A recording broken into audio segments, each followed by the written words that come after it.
Como mariposas salen a volar y adornan sus alas siempre en libertad. Y salen en busca de flores, recogiendo sus bellos colores. Los regalan a todos sus amores, no se guardan nada. Bueno, pues en primer lugar, pedir disculpas por la tardanza. Como bien dice, eso son las gajes del directo, ¿no? Bueno, agradecer vuestra presencia. Entiendo no poderlo hacer como otros años, que hemos sentido el calorcito de una y otra, que la comida nos ha dado momentos inolvidables, ¿verdad? Pero bueno, corren otros tiempos de geles, de mascarilla y de distanciamiento, y las feministas tenemos que adaptarnos a los nuevos tiempos. No va a ser esto un motivo para que dejemos de seguir luchando por lo que creemos que nos corresponde, que nos merece y que nos merecemos, y seguir reivindicando aquello que tengamos que reivindicar. Y bueno, pues este es el primer paso. Aquí estamos con el primer encuentro online del colectivo de Mujer Atalanta y esperamos que todo salga bien. Así es que ya Ángeles nos está esperando y vamos a escuchar tu ponencia. Muchas gracias a todas. Buenos días. Gracias a la Asociación Atalanta y a Toñi especialmente por invitarme a estas jornadas. La verdad es que hubiera sido un gusto estar ahí con vosotras, pero bueno, las circunstancias son las que son y es lo que tenemos. Voy a intentar ser breve porque es verdad que unas conferencias online suelen cansar. Mi intervención va a girar en torno a 3 ejes. Por un lado voy a hacer una pequeña intervención para situar el tema y luego voy a hablar de por qué cuidan las mujeres. El segundo punto que voy a tratar es el COVID y los cuidados y luego haré algunas propuestas desde un planteamiento feminista. Lo primero que quería situar es de qué hablamos cuando hablamos de cuidados. Porque los cuidados abarcan una ingente cantidad de tareas que van mucho más allá del cuidado de la infancia o de las personas mayores, que son lo que hoy vamos a tratar especialmente aquí. Pero es verdad que sea el trabajo que sea, el trabajo de cuidar, aún hoy, en el siglo XXI, podemos decir que es cosa de mujeres. Yo parto de la idea de que todas las personas necesitamos ser cuidadas. Es verdad que al nacer, o la mayor parte de las personas en los últimos años de su vida, necesitan un cuidado específico, es decir, son dependientes de otras personas. Pero aun cuando no seamos dependientes, en el día a día somos interdependientes, necesitamos ser cuidadas. Esto es muy importante tenerlo en cuenta porque parece que cuidar es solamente limpiar la casa, atender el aseo y demás. Hay muchas más cosas a nivel emocional que las personas necesitamos.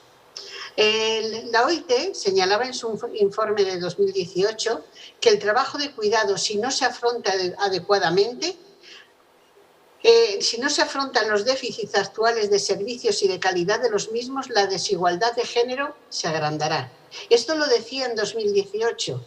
Hoy, en 2021, podemos ya afirmar que la brecha de género se está agrandando. La pandemia ha agudizado todos los problemas.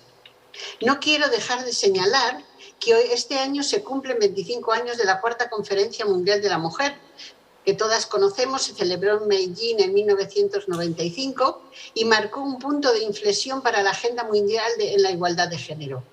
La plataforma de acción de Beijing que salió de dicha conferencia fue el plan más ambicioso y más progresista para promover los derechos de la mujer. Voy a terminar esta parte diciendo lo que un punto en un anexo decía la Declaración de Beijing.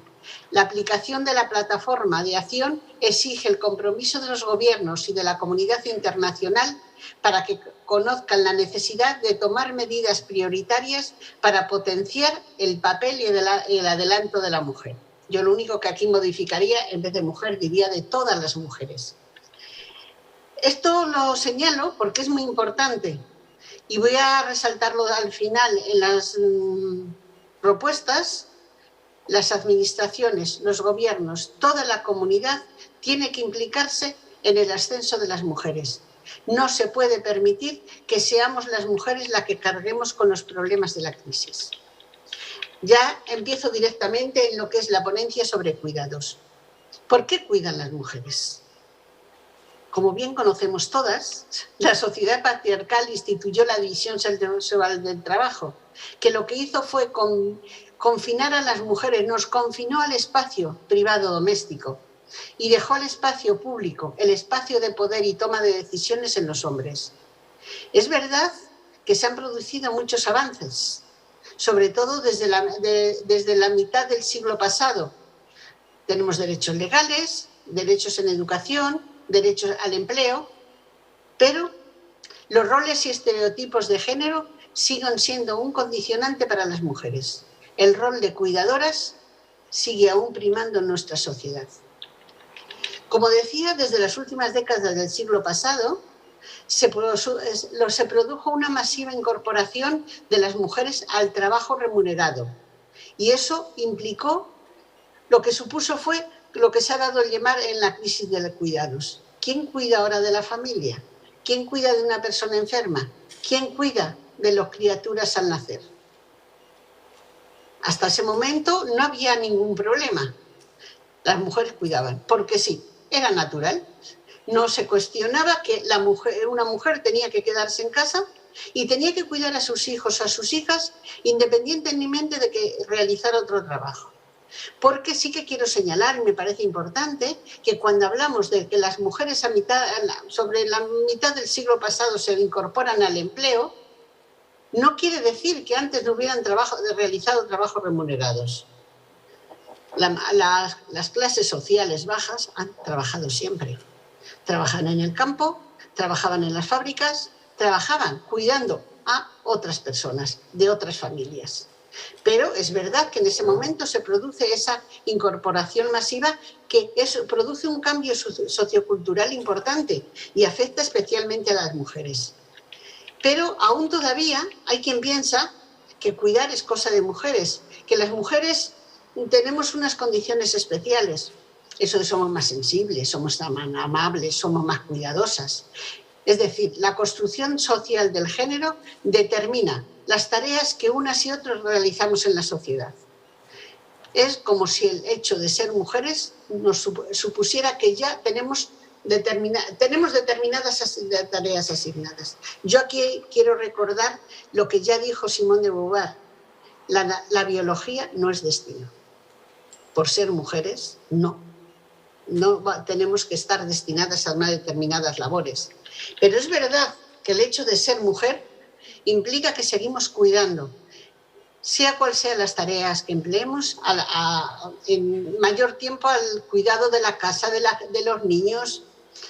Mira, según la última encuesta de usos del tiempo, se dice que las mujeres dedican 1 hora y 57 minutos diarios más que los hombres al conjunto de actividades del hogar o de la familia. Y no importa si realizan tareas fuera de la casa. Es decir, que el trabajo remunerado se suma al no remunerado, pero las mujeres siempre cuidan más. ¿Qué supone esto? Que cuando una familia tiene hijos, tiene una criatura, nace una criatura, quien pide excedencia para cuidar son mujeres. El 93,23% de las personas que piden excedencia son mujeres. También son mujeres, en su mayoría, en torno al 75%, quienes trabajan a tiempo parcial. Trabajar a tiempo parcial sabemos lo que supone, reducción de salario. Eso tiene unas consecuencias que todas conocemos. Hablamos entre mujeres y yo señalo cosas que creo que no son nuevas para ninguna. Todas las hemos sufrido, las vivimos y las sufrimos cada día, sea cual sea nuestra función, la tarea que estemos desarrollando profesionalmente fuera de la casa. Porque esta situación lo que hace es que repercute en todas las posibilidades de las mujeres, repercute en nuestro día a día, en nuestra forma de convivir, en nuestro ocio, pero también repercute en las posibilidades de acceso al empleo y a la promoción. ¿Esto qué implica? Menos salario, lo que llamamos brecha salarial de género, ese techo de cristal que impide que las mujeres que quieren y pueden accedan a puestos de dirección. Es decir, la feminización de la pobreza es una realidad, tanto durante la vida laboral como en la jubilación. De esto hablará luego Begoña. Voy a hablar ahora un poco del tema de durante el COVID. El COVID ha supuesto unos cambios que realmente a las mujeres hemos salido muy perjudicadas. Está suponiendo una crisis social, económica y política que nos va a afectar a todas y a todos. El otro día salió un informe de Forética sobre la Agenda 2030. Para quien no conozcáis qué es la Agenda 2030, es el Plan de Acción para el Desarrollo Sostenible, que nace del compromiso de los Estados miembros de las Naciones Unidas. Tiene 17 objetivos que se denominan Objetivos de Desarrollo Sostenible, que vienen a dar continuidad a lo que antes fueron los Objetivos de Desarrollo del Milenio. Ya antes de la crisis se había evidenciado que los objetivos de esta Agenda 2030 no iban a llegar al 2030 con el éxito esperado. Y una frase que se dice mucho: el éxito esperado implica no dejar nadie atrás. Bueno, pues si bien ya se veía que estos objetivos no se iban a cumplir, en este informe que sale en julio se estima que el impacto en el 47% de los objetivos de desarrollo sostenible se van a ver impactados muy negativamente. De este 47% de objetivos, yo voy a señalar brevemente los que tienen una relación directamente con los cuidados, que son de lo que estamos hablando aquí hoy.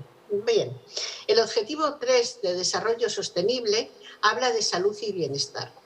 Pues bien, esto es uno de los que va a suponer que el COVID va a tener una mayor incidencia, sobre todo en la salud, en las tasas de mortalidad.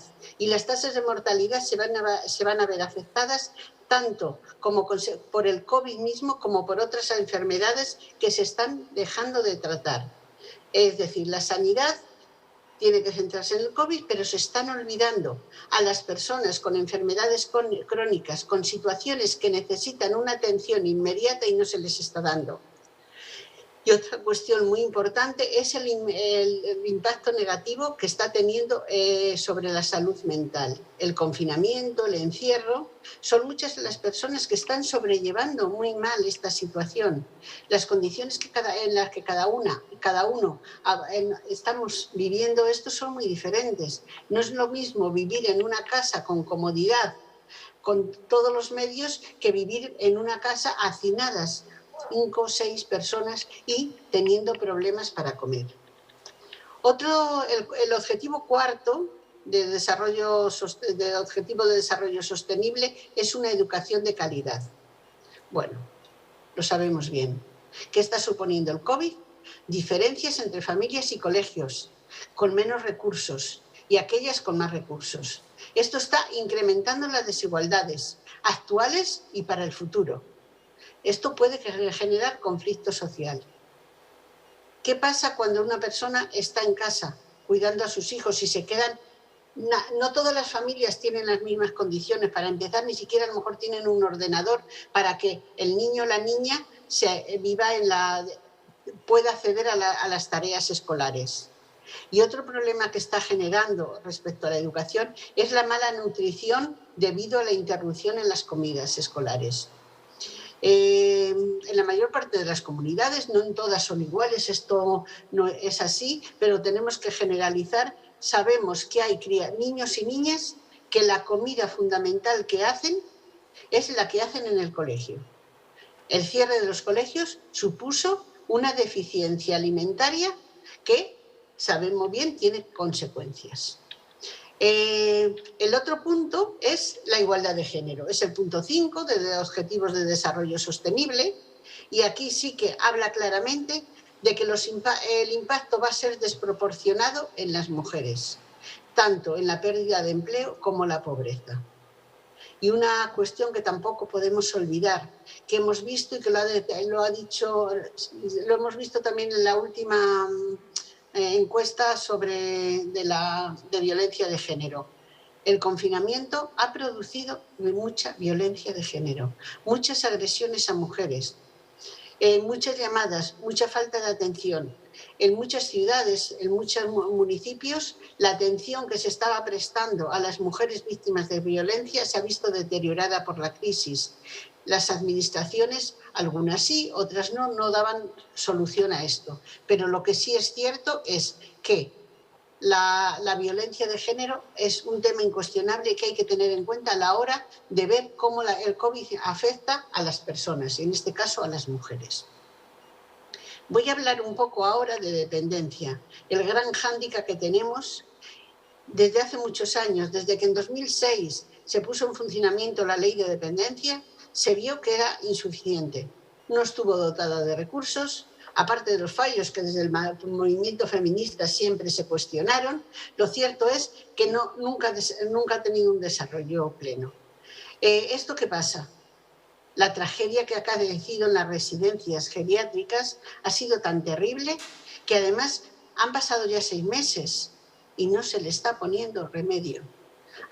Cada día casi vemos en las noticias de televisión, en las noticias de prensa, que hay personas, hombres y mujeres mayores, que están sufriendo situaciones dramáticas en las residencias. Esto no se debe permitir. Tenemos que exigir actuaciones inmediatas, porque lo que ha pasado en las residencias es de una gravedad impresionante, pero además va a tener consecuencias importantes en el futuro. Sabemos que en España la cultura de la suspicacia, el rechazo social hacia las residencias se estaba superando.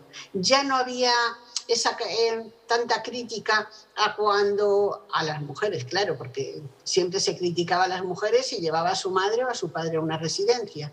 Eso estaba superándose, pero ahora se va a incrementar. ¿Quién va a llevar a su madre o a su padre en una residencia viendo lo que estamos viendo que está pasando? Viendo cómo sufren las personas en las residencias y viendo cómo no se pone remedio. Esto tendrá que evaluarse y en las medidas que se tomen tiene que tenerse en cuenta, tiene que considerarse, porque no puede ser ni que las personas sufran y que las administraciones no tomen medidas de forma inmediata. Es verdad que, como os decía antes, la ley de dependencia nunca contó con el desarrollo de los presupuestos necesarios. Cualquier ley que se ponga en funcionamiento, si no va acompañada de una memoria económica que cubra las necesidades las medidas que pretende implantar, no sirve para nada. Es verdad que ha ido paliando problemas, pero no ha llegado al pleno desarrollo. Lo hemos visto ahora y lo que ha pasado ahora ha sido como lo peor que podía pasar en una situación para las residencias. Ver cómo sufren los mayores y no se les da salida. La situación de las residencias siempre fue mala, se agrandó con los recortes de 2012. Ahí empezaron a fallecer personas sin recibir la atención adecuada o sencillamente sin ser evaluadas. Lo que está pasando en este momento es una situación muy crítica porque las solicitudes de ingreso en residencia lógicamente están cayendo. En el segundo trimestre de este año han caído un 9% por lo que se refiere a ir a residencias, pero la atención domiciliaria, las solicitudes de atención domiciliaria también han caído un 2%. ¿Qué supone esto? Que se están perdiendo 10.000 puestos de trabajo. 10.000 puestos de trabajo que son mujeres que lo pierden, porque esos trabajos los realizan mujeres. Si además tenemos en cuenta que esas mujeres, muchas de ellas son mujeres migrantes, mujeres que trabajan en condiciones precarias, que no tienen posibilidades de exigir unos derechos, la pandemia agrava todo esto.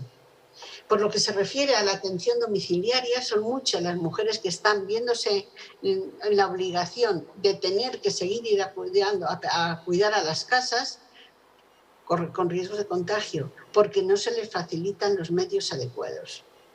Creo que en esto algunas de vosotras sabéis más que yo, pero creo que es bueno apuntarlo siempre cuando se plantea un problema de cuidados, porque los cuidados son, mientras las mujeres seamos los que cuidamos, parece que a la sociedad no le importa. El ingreso mínimo vital es verdad que ha sido una medida novedosa y muy importante. Tiene una gran relevancia social, pero no está llegando a muchas personas ni a muchos sectores de la población y, por supuesto, a muchas trabajadoras del hogar por su situación de irregularidad en la que viven. Esta mañana he leído en la prensa un dato a este respecto terrible.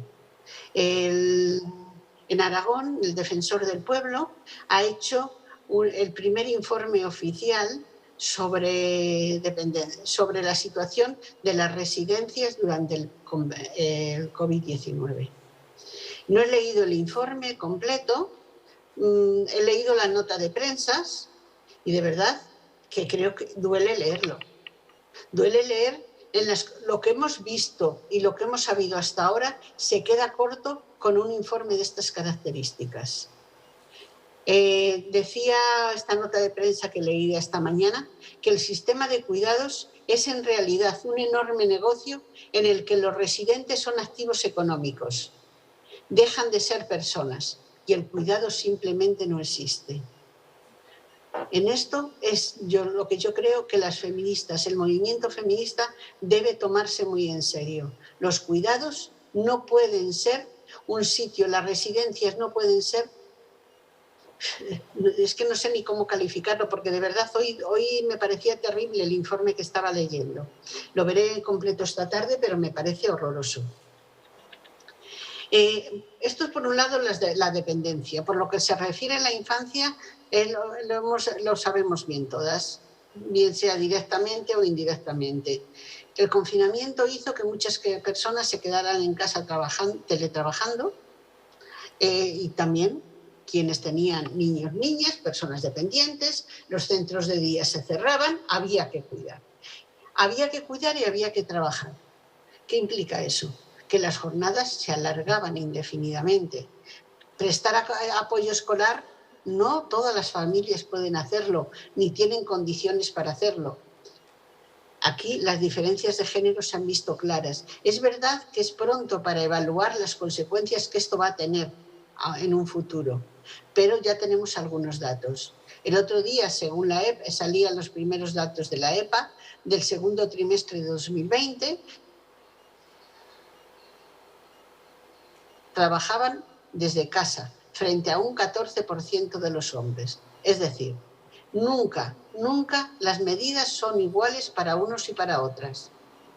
Teletrabajar no es trabajar con niños. Es verdad que ha habido que improvisar y tomar medidas urgentes, que ha sido bueno, pero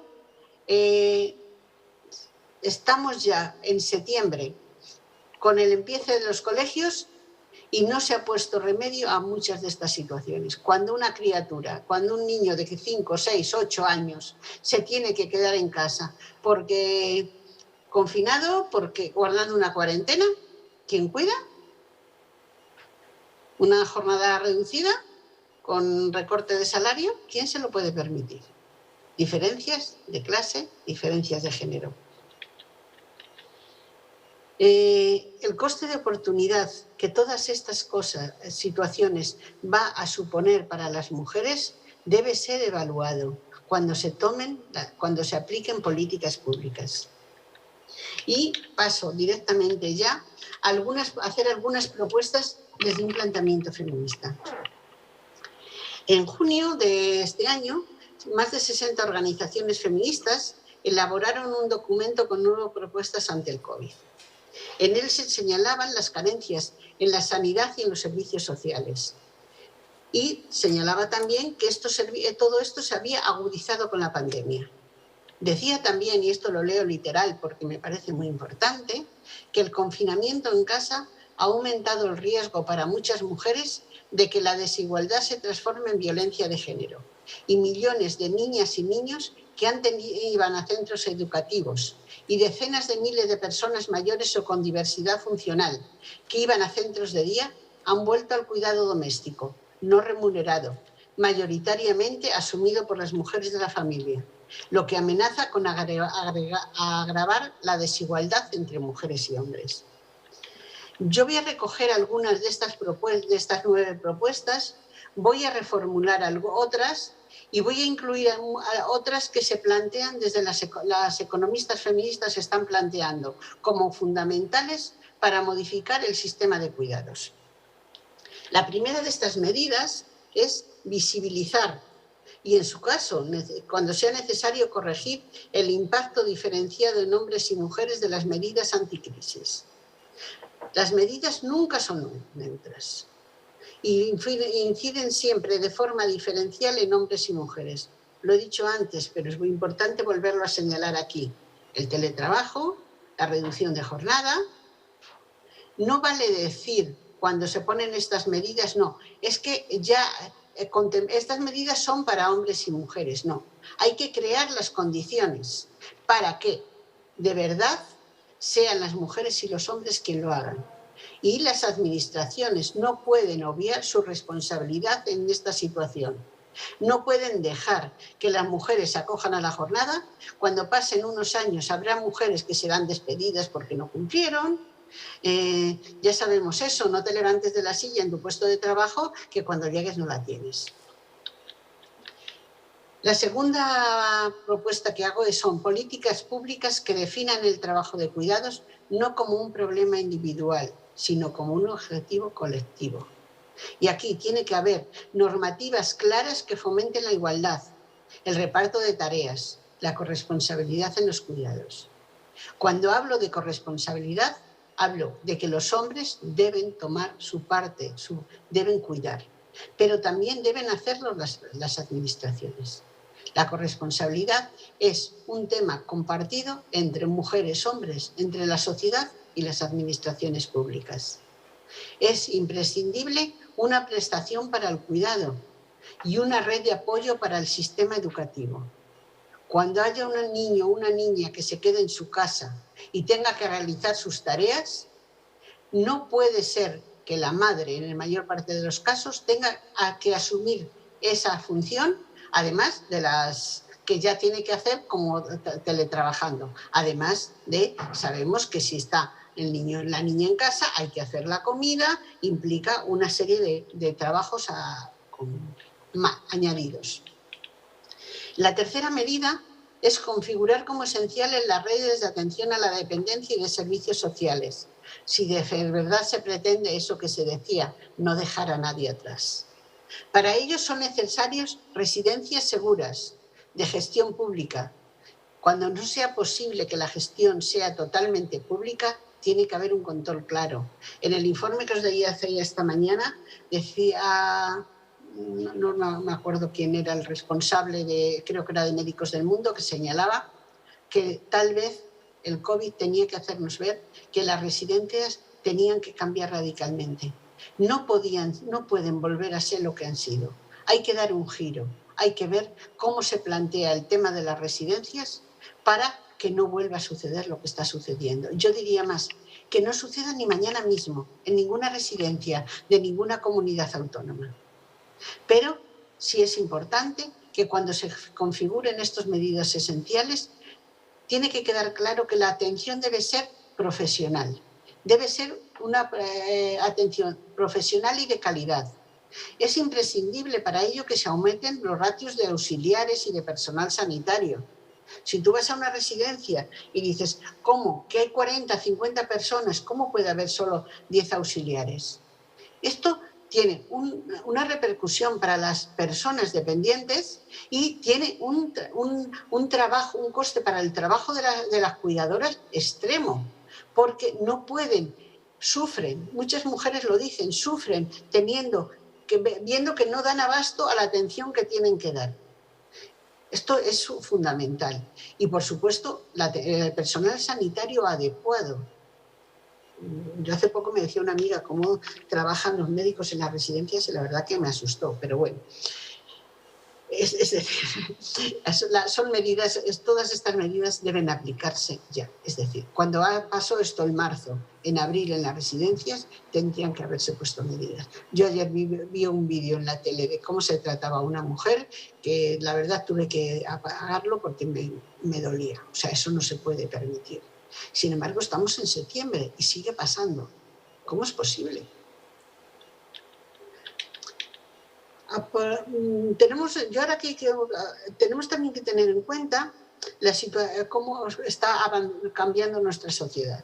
La esperanza de vida aumenta casi cada año. Sabéis que España es uno de los países del mundo que tiene la esperanza de vida más alta. Esto es muy bueno, pero también tiene unas implicaciones claras cuando hablamos de políticas públicas, porque cada vez va a haber más personas que necesiten atención, que van a ser dependientes. Por ello es muy importante que se apliquen, que se tomen medidas, que se apliquen estrategias de prevención de la dependencia. En otros países europeos esto se trabaja mucho más, pero en España tiene una incidencia tiene una muy escasa implantación. De lo que se trata es lo que se llama envejecimiento activo, es decir, retrasar en todo lo posible el paso a la situación de dependencia. También la pandemia lo que ha detectado es las personas que viven solas, personas mayores que han aparecido en sus domicilios, en los casos más extremos muertas, en otros casos desatendidas, mal alimentadas. Hay que paliar la soledad. Una sociedad no puede permitirse que las personas mayores vivan en esas situaciones extremas de soledad. Y tampoco podemos olvidar que toda ley, toda iniciativa política que se implante no puede olvidar la salud de las personas cuidadoras. Es fundamental que se trabaje este tema y cuando hablo de cuidadoras, hablo tanto de cuidadoras profesionales como no profesionales. Tendríamos que avanzar a que todo sea profesional, pero en cualquier caso la realidad es otra y tenemos que tenerlo en cuenta. Pero para que esto sea posible, para que estas medidas se tomen, es imprescindible aumentar el gasto público en sanidad. Ayer leí una noticia que decía que el vicepresidente de Asuntos Sociales decía que iban a emplearse 600 millones, creo que eran, en dependencia. Bueno, sea bienvenido lo que venga, pero hay que tomar medidas drásticas y hay que empezar a que el gasto en dependencia aumente. Mirad, para haceros una idea, el gasto en España, que se dedica a España a la dependencia, es el 0,7% del PIB, muy inferior al de la media europea, que se sitúa en el 2,5%. Si se quiere una atención integral a la dependencia, tenemos que estar hablando que los ingresos deben superar entre el 2,5% y el 3% del PIB. Pero tampoco es importante señalar que la atención a la dependencia no solo supone gasto, porque es un foco de creación de empleo. Mirad, se estima, hay diferentes formas de valorar esto, pero la estimación así más general habla de 300.000 empleos directos se crearían si se atiende correctamente la dependencia. Es decir, sería una historia muy positiva. No podemos olvidar este tema. Otro punto imprescindible desde un planteamiento feminista es la ratificación del convenio 189 y la recomendación 201.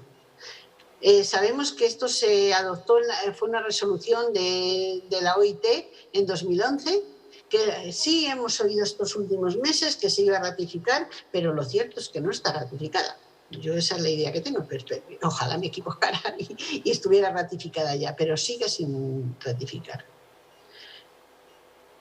Una quinta medida sería la regularización incondicional de todas las trabajadoras de hogar en situación administrativa irregular. Están en situaciones irregulares, pero siguen trabajando. ¿Por qué no se toma una medida inmediata que daría salida a cantidad de mujeres? Y yo aquí quiero apuntar que cuando hablamos de mujeres hablamos de familias, hablamos de niñas y niños. Cuando las mujeres dejan llevar ingreso a casa, son muchos niños y niñas los que lo sufren. La sexta medida es una reducción general de jornada. Aquí hay diferentes teorías. Hay quien apuesta a bajar a las 35 semanas, a las 35 horas semanales, perdón, pero hay quien piensa que la reducción tiene que ser más drástica. Decimos que no hay empleo, hay muchas personas en paro. ¿Por qué no repartir el trabajo? Pero hablamos de reducción de jornada sin reducción de salario. El presentismo en nuestra sociedad está muy implantado. Hay que estar en la oficina, pero muchas veces no se saca rendimiento a eso. O posteriormente se hacen horas extras. En fin, es un tema en el que no voy a entrar, pero que es muy importante tener en cuenta. Lo que sí es importante, reducir jornada para repartir empleo. Y además al tiempo repartimos empleo, repartimos cuidados. Hay que aplicar estas medidas con una perspectiva clara de género y, por supuesto, negociadas con los agentes sociales y con las debidas garantías. El séptimo punto, y el último que voy a apuntar, es aumentar el gasto social. Lo mismo que hablaba de aumentar el gasto social específicamente en residencias, hay que aumentar el gasto social en todo. Vuelvo a poner un ejemplo. En España se dedica al gasto social un 1,2% del PIB. La media de la Unión Europea es el 2,4% del PIB. Es decir, los cambios son muy significativos. Y estas medidas que yo planteo son las que se están planteando desde muchas feministas, desde el movimiento feminista, porque no son exhaustivas. Posiblemente, si hoy pudiéramos hablar, vosotras podéis plantear otras que consideráis, y tenemos que de verdad ir haciendo ese trabajo juntas para ir viendo cuáles son las medidas que queremos para alcanzar la igualdad de género, para que mujeres y hombres seamos iguales en derecho, para que los cuidados sean compartidos. Pero es un momento crítico, es verdad, vivimos una crisis global, vivimos una crisis económica, social, política, pero los momentos de crisis también pueden ser momentos de oportunidad para cambiar un nuevo modelo de sociedad, esa sociedad en la que los cuidados dejen de considerarse marginales y sean valorados social y económicamente. No podemos salir de la crisis sin un sistema de cuidados que salga fortalecido. Y voy a finalizar, espero que luego podamos debatir entre todas estas medidas u otras que veáis, o todo lo que consideréis vosotras que podemos debatir. Y voy a finalizar con una frase que creo que para muchas es de una feminista de referencia, Kate Miller. Decía: no debería ponerse en valor que una mujer hipoteque su vida por encargarse del cuidado de un familiar dependiente, sino que es necesario convertir la brecha de género en los cuidados. Muchas gracias.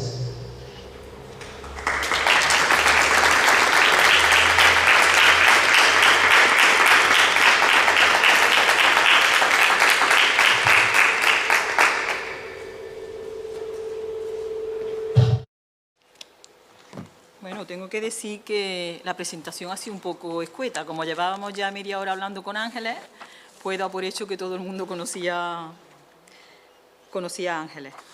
Creo que tenía por aquí...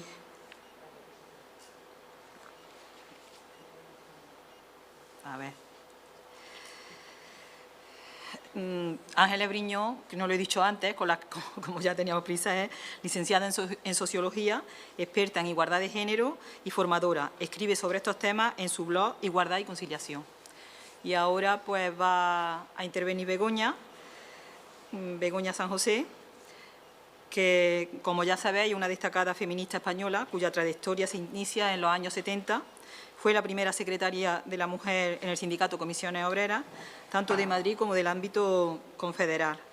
es licenciada en Derecho. Las dos me han dicho que sea muy escueta en su presentación, pero es que ya antes que me había pasado de rosca. Principalmente, Begoña para nosotras es alguien a quien queremos muchísimo, y porque además fue el lazo que nos unió.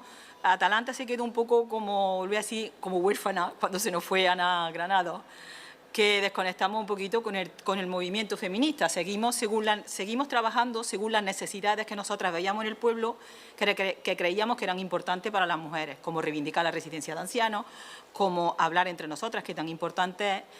Pero cuando Carmen Sarasua nos invita a Madrid y conocemos a Begoña, ella nos puso en contacto con el Fórum de Política Feminista. Y aquello fue como recuperar la guía o no sé, poder seguir acercándonos al conocimiento que siempre nos traslada y que desde luego me parece imprescindible para la sociedad y para cualquier mujer que decida meterse en política o en cualquier movimiento, tener una formación feminista. Me parece importantísimo y nosotras no perdimos esa formación feminista gracias a Begoña San José, que nos puso en contacto con el colectivo, con el Fórum de Política Feminista de Córdoba. Así es que ahora ya le doy la palabra a ella. Igual te tienes que poner aquí para que se te oiga mejor. Vale. Y yo me voy y te dejo el sitio. Me voy a quitar la mascarilla. Por eso. Para que se me oiga un poquito mejor. Bueno, yo lo primero, felicitaros a Atalanta, porque la verdad es que haber hecho el 8º encuentro no solamente resistir, es hacerlo cualitativamente en un momento mucho más difícil y a la vez mucho más necesario. O sea que muchísimas felicidades a Atalanta por entender que el feminismo... Me quedo de pie. Se oye, ¿no? Se oye igual. Pues muchas gracias a Atalanta por entender esto, y muchas gracias a los que nos estáis apoyando también. Y yo creo que todas las feministas tenemos que superarnos, igual que hemos aprendido otras cosas, tenemos que aprender ahora a utilizar las nuevas tecnologías porque el coronavirus va para largo. Entonces, para poder llegar al fondo, en las formas tenemos que tener más herramientas, una herramienta nueva y desde luego vosotras hoy lo estáis demostrando. Así que enhorabuena, esto es yo creo que una cosa a recordar. Bueno, lo pones tú, José. He hecho unas diapositivas pero muy mal hechas, pero bueno, para un poquito de apoyo. Yo lo que quiero es lo primero, si pones la primera, José, vale. Bueno, pues la primera, hablar de pensiones, es hablar de solidaridad entre generaciones. Las pensiones no son una cosa que tiene todo el mundo igual cuando nace que cuando tiene 90 años, sino que es una cosa que no tenemos un sistema de capitalización, como hay algunos sitios que lo tienen, de manera que es como una cajita que tanto metes, tanto sacas. Eso es un plan privado de pensiones, es así, y ya estamos viendo lo que están resolviendo los planes privados de pensiones, de capitalización. Es decir, que el que gestiona la capitalización, el banco o la entidad privada, tendrá más o menos beneficios, pero de luego un pensionista con una pensión privada no sobrevive. Es decir, que estamos viendo claramente que el sistema de solidaridad entre generaciones, y cuando hicimos justo antes del 8 de marzo, hoy es día 3, pues me parece que esto fue un día 3 también, ¿no? Sí, lo pone o día 2, ¿no? Que no se ve entre la pantalla. Charo, una compañera, puso esa foto y yo digo, está fenomenal. Para hablar de pensiones hace falta una mirada joven y una mirada de pensionista. Porque si solamente hablamos de pensiones los pensionistas, ya la cosa no tiene remedio. La pensión se forma en 40 años, más o menos, de vida laboral. Y por eso me alegra mucho que estéis aquí los jóvenes del colectivo Carula, o como Cárula. Porque desde luego yo cuando tenía vuestra edad pensaba que no me iba a llegar nunca la edad de jubilación y que entonces no me importaba si mi empresa cotizaba, si dejaba de cotizar, y luego he pagado bastante esa, no sé cómo decirte, esa despreocupación, ¿no? Y entonces, bueno, pues la primera cosa es eso, una mirada desde distintas generaciones, porque estamos hablando, las pensiones hay que verlas en un proceso de no solo de los 38, que son los mínimos exigidos, sino más largo, porque prácticamente no hay nadie que desde que accede a la edad de trabajar hasta que accede a la edad de jubilación esté cotizando todos los días. Es decir, hay que tener igualdad para que haya igualdad entre hombres y mujeres en las pensiones, tiene que haber igualdad a lo largo de etapas de la vida muy diferentes, que son la juventud, la primera incorporación al empleo, la inserción profesional, es decir, cuando tú ya te haces no solamente una preparación teórica, sino una profesión o adquieres un trabajo más o menos estable, es pasar por la edad de tener hijos, es pasar por la edad de las enfermedades, de no sé qué, no sé cuánto, y es llegar a los 65 años y pico, llegar en igualdad de condiciones, cosa que actualmente, pues si pasamos a la siguiente diapositiva, en absoluto tenemos. Perdona, un poquito más, yo creo, es que ya digo que está muy mal hecha, esto no es un problema de que José lo pase mal, es un problema, bueno. La desigualdad de las mujeres actualmente en las pensiones es casi el doble. La brecha de pensión es el 28%. Es casi el doble que la brecha salarial. ¿Por qué? Porque además de cotizar por menos salario, cotizamos durante menos tiempo. Las lagunas de cotización que se llaman, que es la Seguridad Social las castiga muchísimo. El tiempo parcial también es cotizar menos tiempo. Los permisos y las excedencias, las excedencias que no se computan como cotizadas, y después hay también, yo creo que la concepción de que el salario de la mujer es un salario de apoyo, que no es un salario para la autonomía personal, y por tanto, pues que muchas veces, y al final también me referiré a eso. Voy a hacer un poco un resumen, porque como las diapositivas las tengo un poquito mal hechas, voy a hacer un resumen. A mí me gustaría hablar un poco de 5 cosas. O sea, la primera es que hay 3 ejes básicos o 3 palabras básicas sobre las que a mí me gustaría que también vosotras opinarais, ¿no? O sea, la primera es equiparar. Las mujeres no tenemos por qué ser más pobres que los hombres. No hay ninguna ley de la gravedad que diga a las mujeres a pobres y los hombres a menos pobres.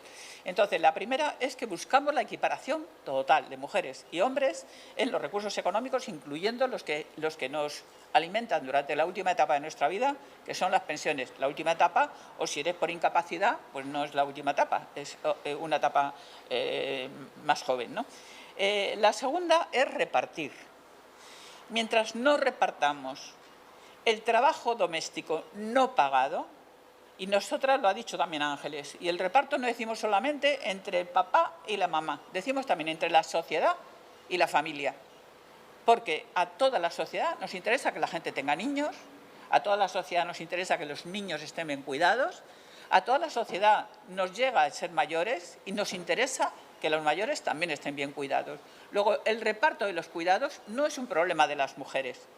Es un problema de las mujeres que nos lo quieren cargar a nosotras solas. Pero también los hombres son niños, también los hombres son viejos, también los hombres son de todo, enfermos, es decir, lo mismo. Luego nos interesa a todos repartir los cuidados. Y desde luego para nosotras lo esencial, que también lo ha dicho Ángeles, es que no se piense que esto es una cosa de que, por ejemplo, cierro el centro de día y cada familia que se las apaña. Y cuando dicen cada familia, pues ya sabemos qué es. ¿Quién de la familia es la que apechuga con el cierre del centro de día? El reparto, bueno, y la tercera palabra es compensar.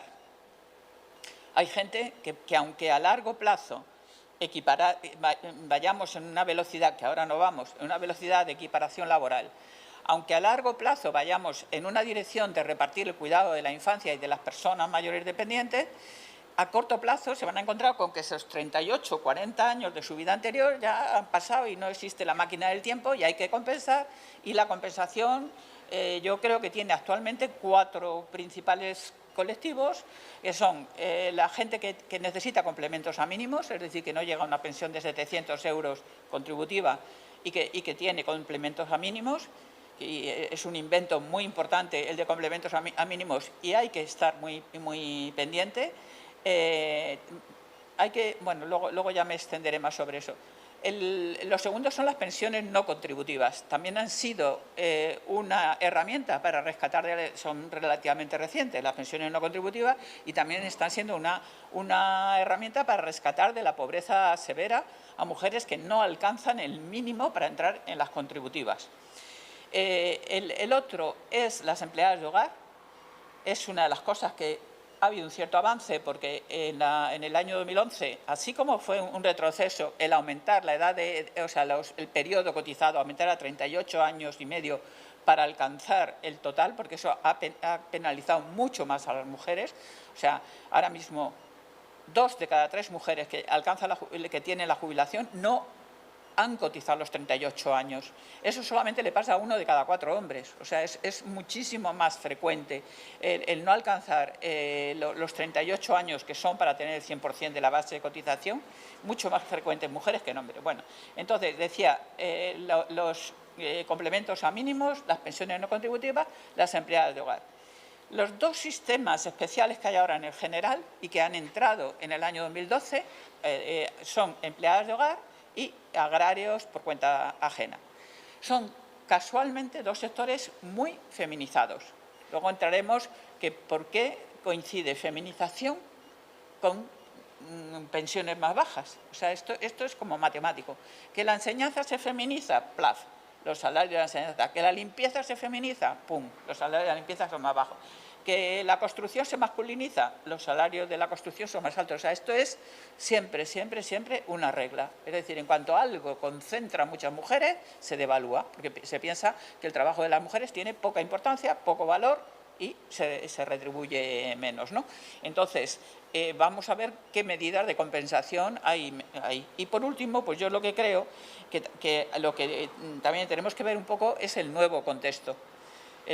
No hemos perdido, por supuesto, y estamos aquí porque nos conocemos de antes del coronavirus, pero desde luego tenemos que estar muy abiertas a entender que el coronavirus es una transformación tremenda del contexto en el que planteamos todo. Por no extenderme mucho más, por ejemplo, medioambientalmente, ¿por qué tenemos esto? Esto no es una plaga de las que salen en la Biblia y tal igual. Esto es una consecuencia de que el equilibrio ecológico se ha roto. Es decir, la producción intensiva que hay de ganadería y de agricultura está generando plagas que llega un momento en que se hacen incontrolables. Y esto es una plaga, pero es una plaga como hay muchísimas que hay cultivos. Hay países que dependían solamente del cultivo de una cosa, pues yo no sé, ahora mismo me han contado, pero bueno, y que de repente llega una plaga y no son capaces de volver para atrás y volver a cultivar pues lo que fuera, el algodón o lo que fuera, como anteriormente.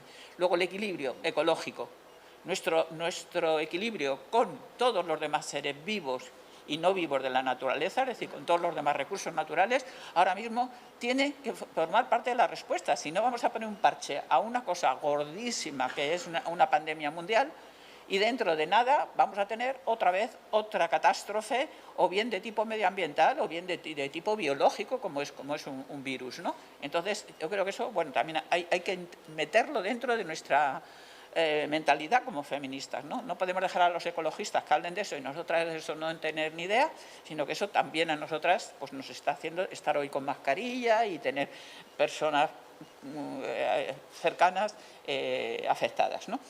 Bueno, entonces empiezo un poco, pues, sí, es que yo, o me pongo yo ahí a lo mejor. Bueno, esto es, las 2 curvas que veis es la diferencia que hay entre la pensión de la oscura es de mujeres y la pensión de los hombres. Eso es lo que hay desde el año 2005, ¿no? Desde el año 2005. Y entonces la evolución es que sigue habiendo una brecha. Incluso que han subido las pensiones de las mujeres. La línea negra sube, pero la de los hombres sube más. Y entonces la diferencia entre una y otra, que es lo que llamamos la brecha de género, pues sigue subsistiendo. ¿Dónde el número de pensiones, la cuantía de las pensiones, dónde son más diferentes? Pues si veis, esto primero, es que ya digo que perdonad, por eso también he hecho un poco fotocopia, si alguna no la ha cogido, ahí a lo mejor lo veis un poquito más claro. En la incapacidad permanente, la cuantía de las mujeres, como veis, es también más baja que la de los hombres. O sea, la de las mujeres no llega a 1.000 euros y la de los hombres la supera por un poco. En jubilación es la mayor diferencia, ¿no veis? Lo azul son los hombres, la pensión media de los hombres, y lo blanco, la pensión media de las mujeres. es donde la diferencia es muchísimo mayor y además son las pensiones más altas, ¿no? En viudedad es en el único sitio donde la pensión de las mujeres es más alta. ¿Por qué? Pues porque la pensión de viudedad es por el cónyuge que ha fallecido.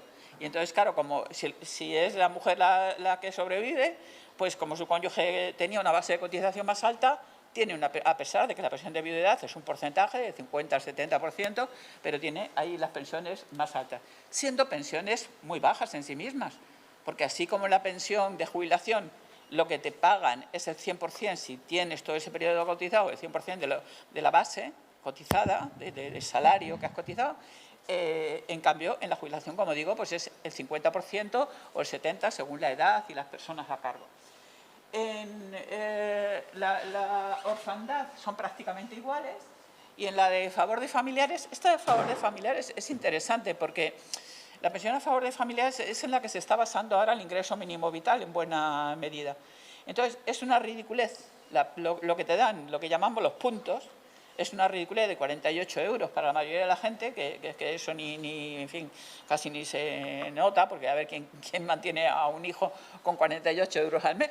Pero bueno, ahora yo creo que es interesante porque es donde tiene una foto la Seguridad Social de los afiliados y afiliadas a la Seguridad Social, quienes tienen familiares a cargo. Y esto yo creo que es en fin, una cosa que va a ser interesante. Manolo, pasamos a la siguiente. Entonces, el sustituir, o sea, decía yo antes, repartir.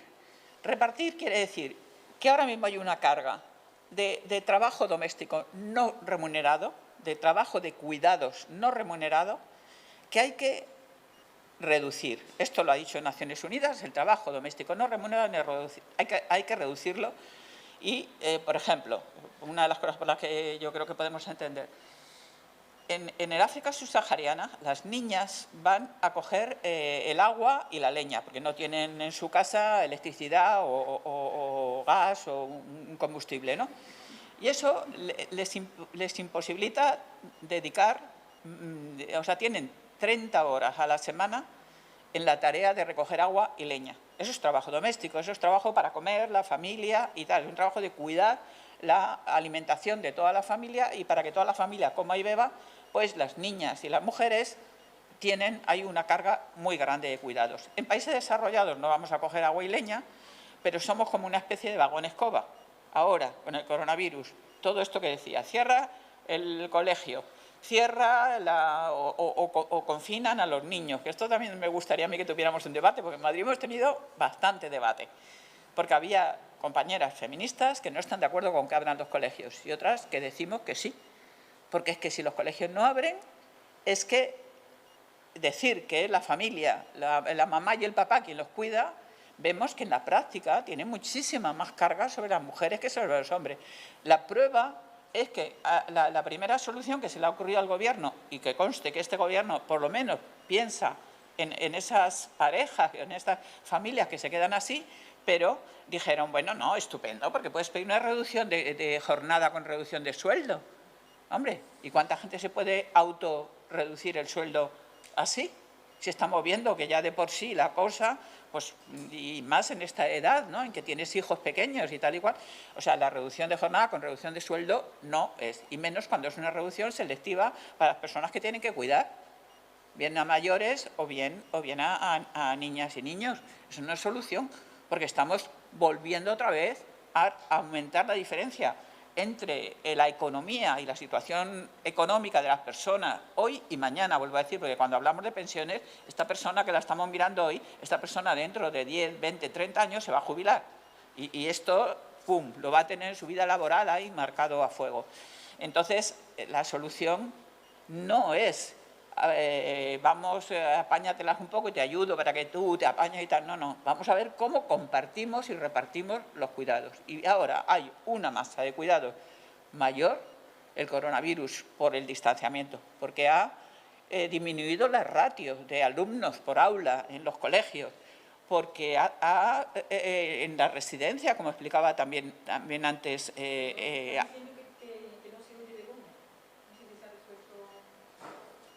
A lo mejor es que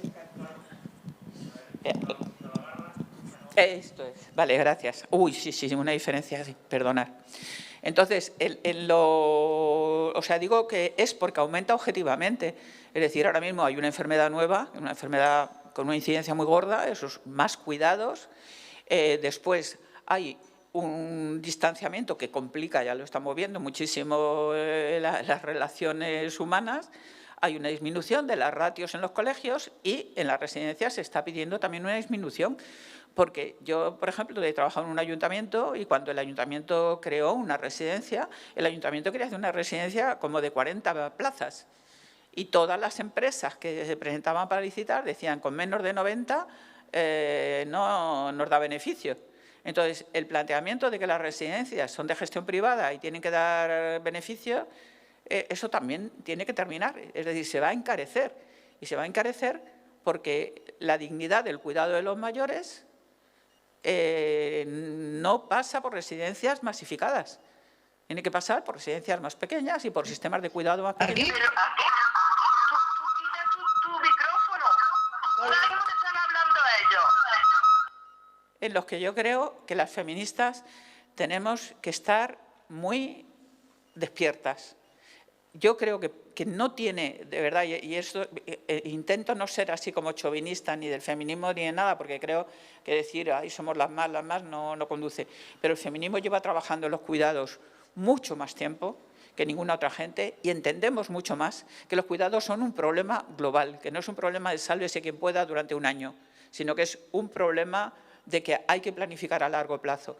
Y ya pedíamos, antes de esto, la creación de 1 millón de empleos, como ha dicho antes Ángeles, para reemplazar, sobre todo en cuidado de la infancia, que no están escolarizados más que un tercio de los niños de 0 a 3 años, y en cuidado de mayores, que solamente tienen atención pública 1/3 de las personas que la necesitan, y luego es muy poco intensiva, o sea que personas que tienen una dependencia severa, a lo mejor tienen unos cuidados durante 3 horas que por definición no es lo que necesitan. O sea, la dependencia severa se define justamente porque necesitas a lo largo de todo el día.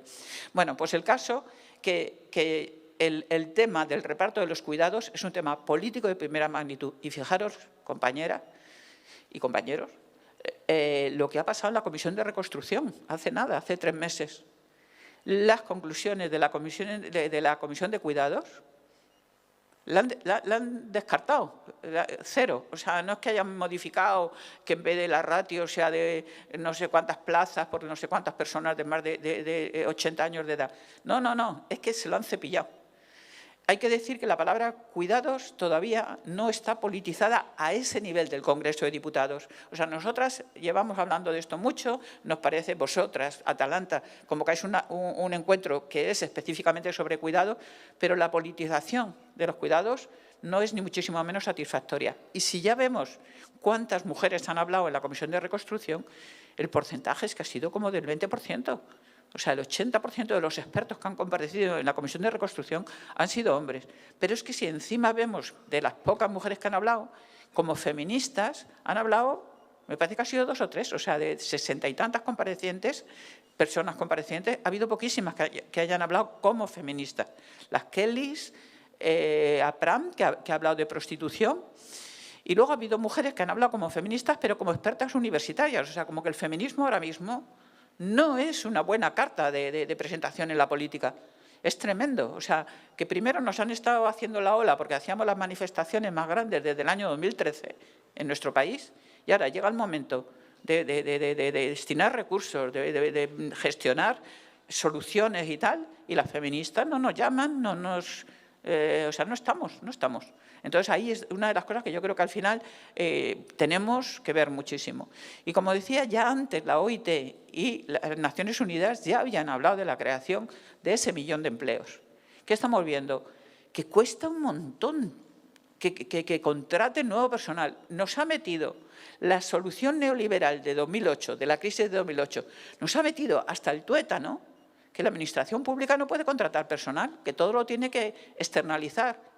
a empresas y no puede contratar más personal público. Y parece que se ha convertido eso como en un dogma de fe, como que la ley de la gravedad hace que si yo esto lo tiro se cae para abajo y no se cae para arriba, pues eso parece que es que no se puede contratar. Yo que vivo en la Comunidad de Madrid es dramático. O sea, que están los hospitales, los centros de salud cerrados y la comunidad diciendo que no puede contratar rastreadores porque no los encuentra. ¿Cómo? ¿No hay gente en paro? ¿No hay gente preparada para eso? No. O sea, bueno, tenemos ahí un problemón en el reparto de los cuidados, porque la sanidad son cuidados, la educación son cuidados, porque los servicios sociales son cuidados, y tenemos un problemón porque ese reparto que venía diciendo Naciones Unidas, como durante 8 años nos lo han estado poniendo como que, ¿qué decimos? Imposible, la administración cada vez más adelgazada, más adelgazada, más adelgazada. Y ahora lo público tiene que engordar, e incluso teniendo dinero del Banco Mundial, teniendo dinero del Banco Europeo, el Banco Central Europeo, teniendo transferencias del Estado a las comunidades autónomas y a los ayuntamientos, pues resulta que no pueden contratar personal. Y eso ha alcanzado también a los servicios de igualdad y de violencia de género. Nosotras decimos, y me decía ayer una compañera que estaban también hablando de esto mismo, me decía, ¿y por qué pedimos solamente en lo de las 9 propuestas feministas, solamente 1.800 contratos de la Administración Pública al año para igualdad y violencia?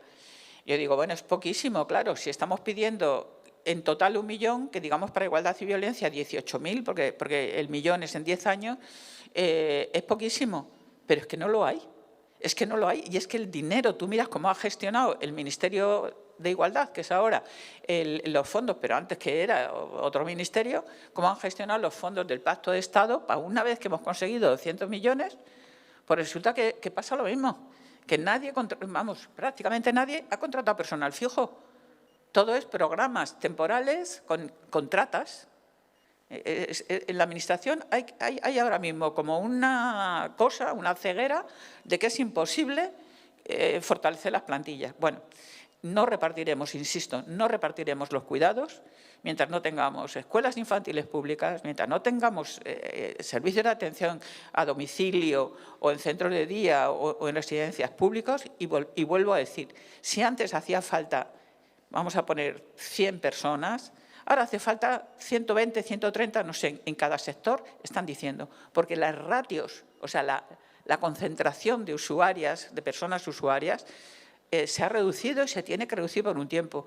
Y además, ahora es por el coronavirus, pero en el caso de los mayores se ve que esto tiene que ser a largo plazo. Lo de las residencias no va a poder continuar como era antes, y la alternativa no es que los volvamos a llevar a casa, porque las hijas de esas personas, las que tienen edad de trabajar, tienen que trabajar.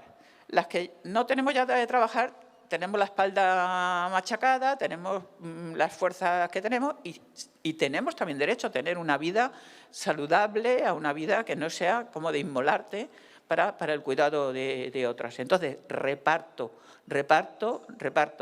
Hay que estar constantemente dimensionando. Y tenemos un hándicap, que las estadísticas, para ver las nuevas necesidades de cuidados, por ejemplo, las necesidades psicológicas, esto es algo que no se mide.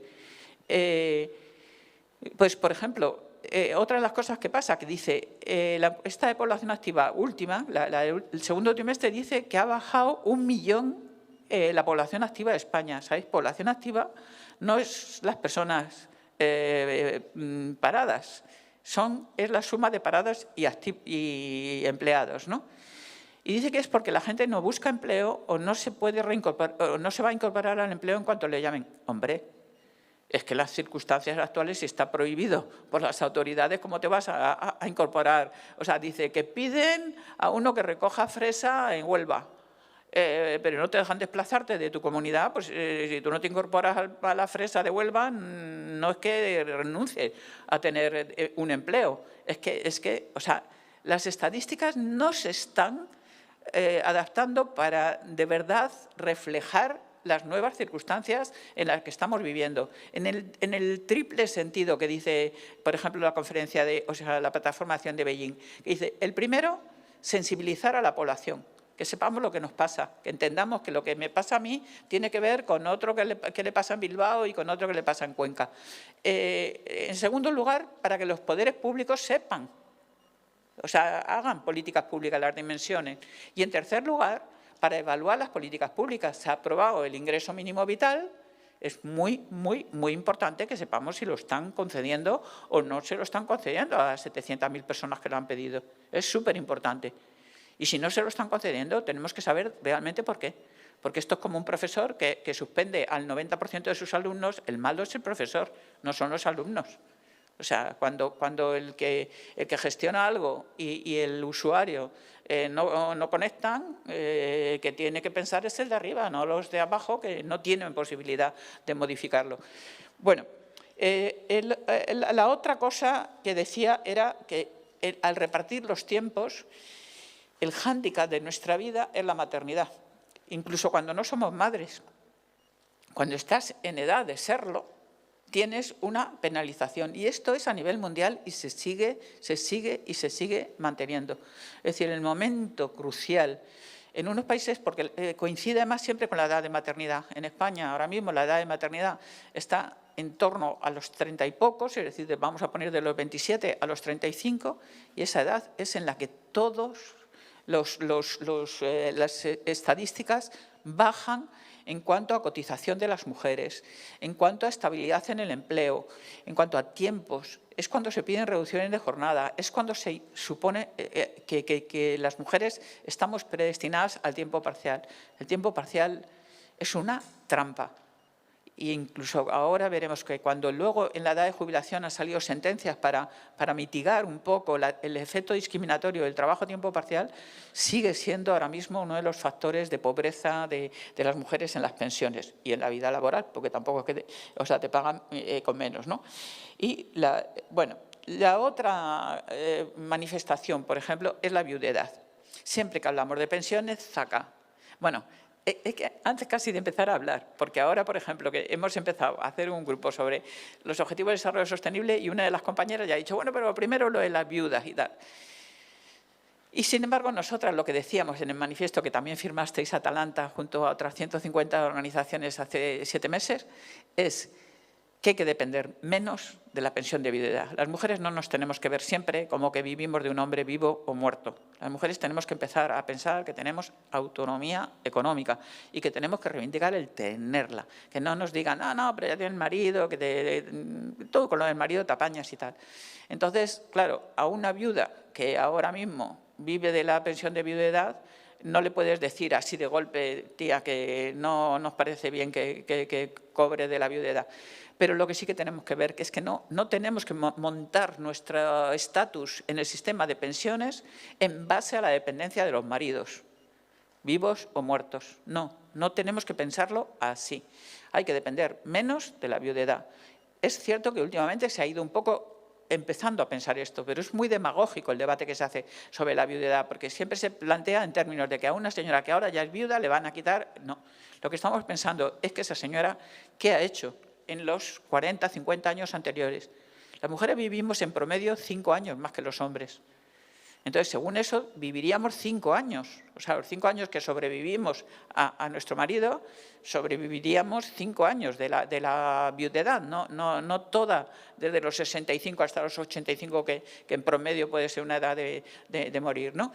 Entonces, ¿por qué siempre hay que ver a la mujer como eso, como una dependiente de un hombre, vivo o muerto? No, hay que enfocar mucho más a complementar las pensiones a mínimos, es decir, alcanzar los mínimos. Pedro Sánchez, cuando hizo el debate de investidura, dijo que iba a revalorizar las pensiones, que lo ha hecho por el IPC, todas las pensiones, y que a las mínimas, que es en las que se fija lo de las no contributivas, que lo iba a revalorizar más. Es lo que se ha ido haciendo. Es decir, que la pensión mínima no es siempre, o sea, va subiendo más deprisa que la pensión media para atender a las personas que están en peor situación, ¿no? Bueno, pues este año no se ha revisado la mínima.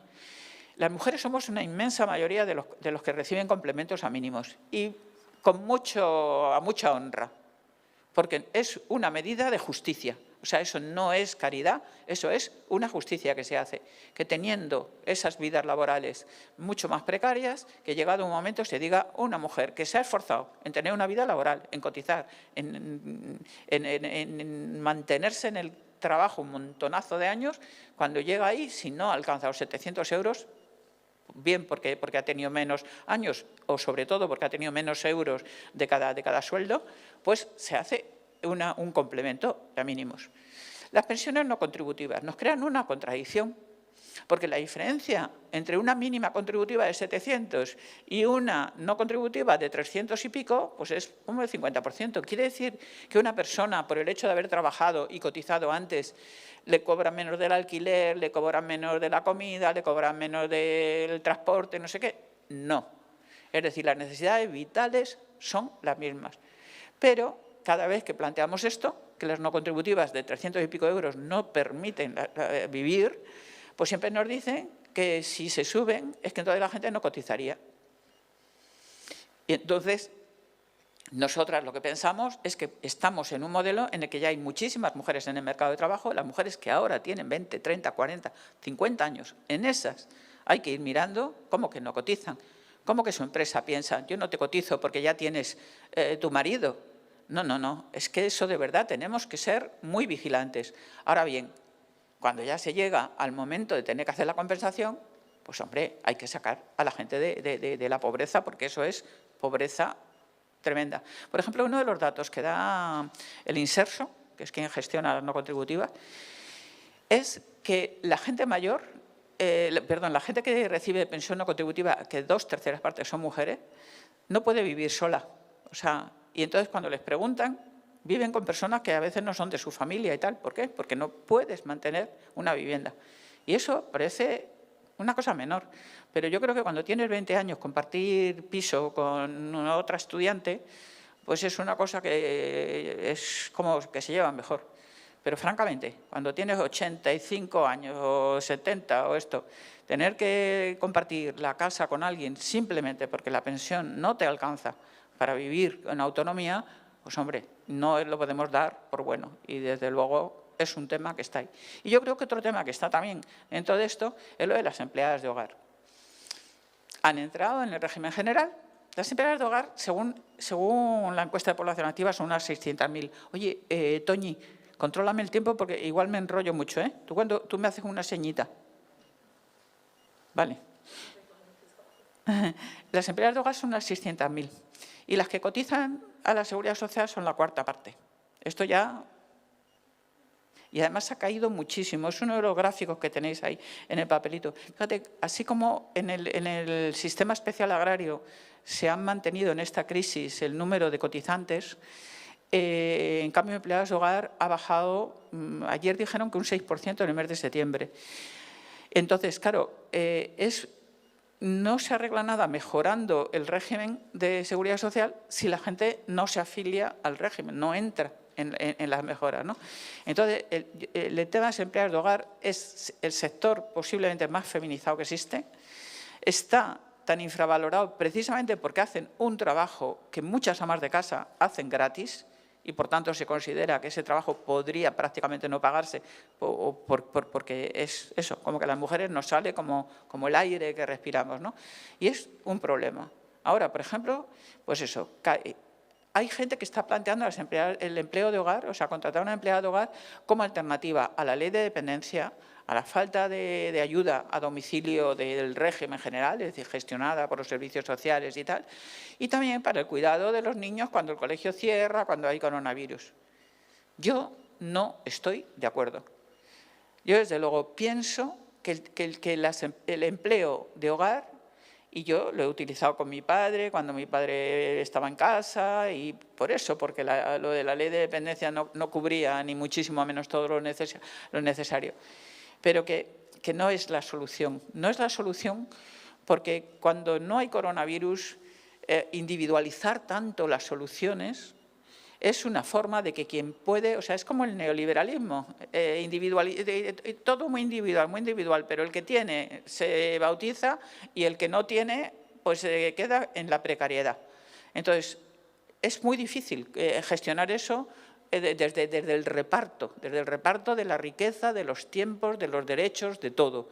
Entonces, es muy difícil. Pero es que, además, yo creo que en las condiciones actuales, si está cayendo el empleo de hogar, a pesar de que están cerrados los centros de día, han estado cerrados durante 6 meses los colegios y tal, tenemos que pensar qué es lo que está pasando en los hogares que antes contrataban a estas mujeres y qué es lo que está pasando en la vida de estas mujeres, que a través de las asociaciones pues lo conocemos, que es que muchas veces las despiden simplemente por miedo. O sea, que no ha habido una infección en la familia, no ha habido nada, y simplemente dice, mira, es que no vengas porque me da miedo de que vengas de otra casa y me traigas el virus. O sea, hay poquísimas que están cobrando este seguro de paro especial que se ha establecido, etcétera. Y luego, yo no soy tan atrevida de hablar de las trabajadoras y trabajadores agrarios por cuenta ajena, que es donde los que han entrado así igual. Yo de momento lo que sé es que la estadística es eso, de que hay 140 y tantos mil que están cotizando, que se está manteniendo a pesar de la crisis, pero es un sector muy feminizado. Y como decía antes, feminizado siempre alerta porque quiere decir que bajan, ¿no?, las cotizaciones y las prestaciones. Entonces, yo ahí sí que os invito a que seáis vosotras, más bien las que contéis lo que conocéis de lo que está pasando tanto en los agrarios por cuenta ajena como los agrarios autónomos, que vienen a ser más o menos el mismo número, pero en cambio en los autónomos hay menos feminización. Y es algo también chocante, ¿no? Sí, gracias. Que los autónomos agrarios sean casi igual hombres y mujeres, pero que tengan unas cotizaciones muy, muy, muy bajas. Y en la Seguridad Social, si cotizas muy, muy, muy bajo, tienes una pensión muy, muy baja. Con complemento a mínimos, ¿eh? O sea, que esto, ahí es lo que decía antes, que los complementos a mínimos ayudan en ese momento. Pero, claro, muy relativamente. O sea, te llevan hasta 700 euros, pero por encima de eso ni hablar. Bueno, entonces, yo ya para terminar, pues entonces lo que diría es que lo que ahora mismo creo yo que tenemos que ver es, por una parte, que no tenemos que olvidar que los trabajadores afectados por el coronavirus de hoy son los pensionistas de mañana. De momento las pensiones, de los que ya estamos de pensionistas, se mantienen. Pero yo veo las portadas de algunos periódicos y están venga a decir que el Estado tiene que hacer un ajuste sobre las pensiones. Y aparte de que en el momento actual, yo no digo que sea sostenible de cualquier forma el sistema de pensiones, pero desde luego lo que es real es que así como antes las personas pensionistas recibían ayudas de sus hijos, ahora dan ayuda a los hijos. O sea, y no es lo que debe ser, ¿eh? Eso yo no lo reivindico como el desideratum, digo que es la realidad. Y después, pues que me parece que se están quitando prestaciones de atención sanitaria, como también decía Ángeles, ¿no? O sea, es que ahora las personas mayores van menos al centro de salud, van menos a todas las actividades que hay para mayores, que hay unas cuantas, menos no, nada, ¿no? Nada. Entonces, si todo eso se está quitando y encima ya creamos dentro de ahí otra bolsa de pobreza, pues fatal. Pero, sobre todo, también hay que ir pensando eso, que hay ahora mismo 12 millones de personas, que son la población ocupada, que está construyendo su futura pensión. Y que este bache que va a tener ahora hay que, mirarlo con muchísimo cuidado, porque va a tener un impacto tremendo. Y la generación más joven es la que está teniendo desde 2008, no en esta crisis, sino desde 2008, es la que tiene un impacto de empleo mayor. O sea, es que tener una tasa de paro juvenil del 20 y tantos %, no nos lo podemos permitir. Es un tiempo que no lo van a recuperar ni ellos, ni los que convivimos con ellos. Tampoco, ¿no? Que todo esto está generando un problema. Yo creo que la otra cosa es lo que decía antes, cómo hacemos que las feministas tengamos un poco de peso político en la resolución de la crisis del coronavirus, de la crisis de los cuidados, que ya digo que la arrastramos y que sobrevive, pero en tiempos de coronavirus donde todo se está reconsiderando y tal, y en el que yo creo que se ha dado más protagonismo a organizaciones asistenciales, es decir, a la organización que pone ahora mismo, gestiona un servicio, un centro, una ayuda, una entrega de comida, que a organizaciones como las feministas, que tenemos a lo mejor planteamientos que no son solamente asistenciales o principalmente asistenciales, sino también de cambiar el modelo, ¿no? Pero que somos la mitad de la población, o sea, que es que no es que seamos ahí un grupillo. Y luego, la otra cosa que a mí me parece que es muy importante es entender que el medio ambiente es mucho más importante de lo que hemos pensado, yo por lo menos, hasta ahora, y que esta crisis viene de un abandono de la biodiversidad y de la preservación del equilibrio ecológico. Y eso no lo podemos echar al olvido. Es muy complejo, la naturaleza es muy compleja y, por tanto, si las pensiones funcionan en 38 años, los procesos naturales son mucho más largos todavía, pero eso no nos quita a los que estamos ahora vivos la responsabilidad de evitar el cambio climático, de evitar la pérdida de biodiversidad y de evitar que se pierda el equilibrio ecológico.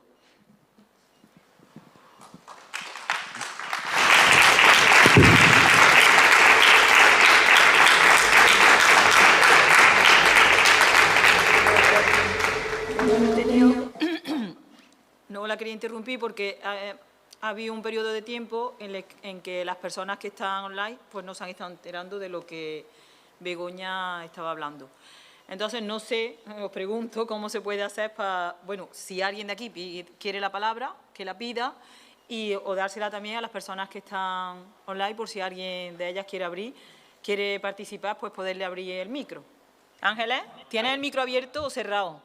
Hola, pues la verdad es que ha sido una pena, pero no hemos podido escuchar a Begoña hasta que, bueno, cuando nos pasaste ya el link del vídeo, sí he escuchado el final, pero la verdad que toda la parte del principio, ni la intervención de Toni, bueno, no importa.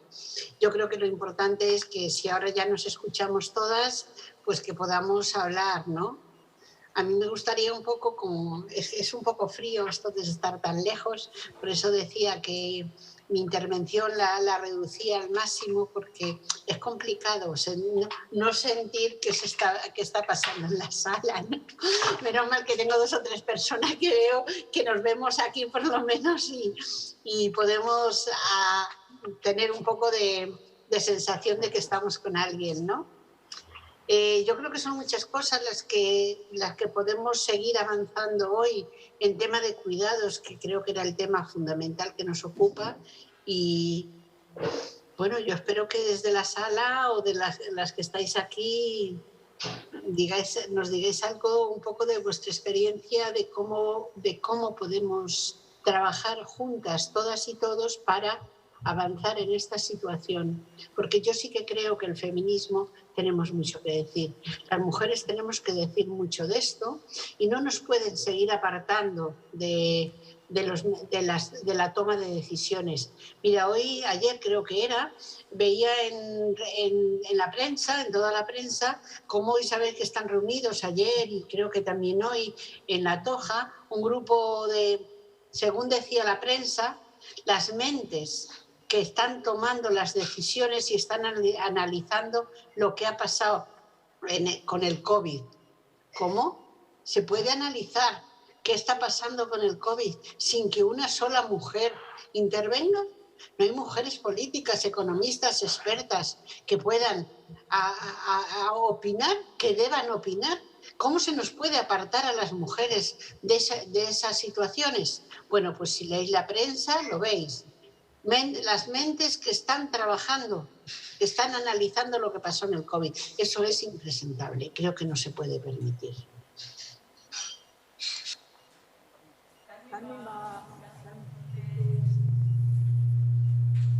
Aquí, porque las intervenciones de la sala, las intervenciones de la sala hay que hacerlas desde aquí. Este está apagado.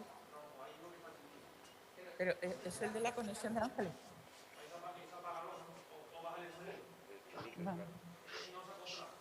Bueno, pues A ver, Begoña, ahora se os oye, pero lo que se oye es mucho ruido.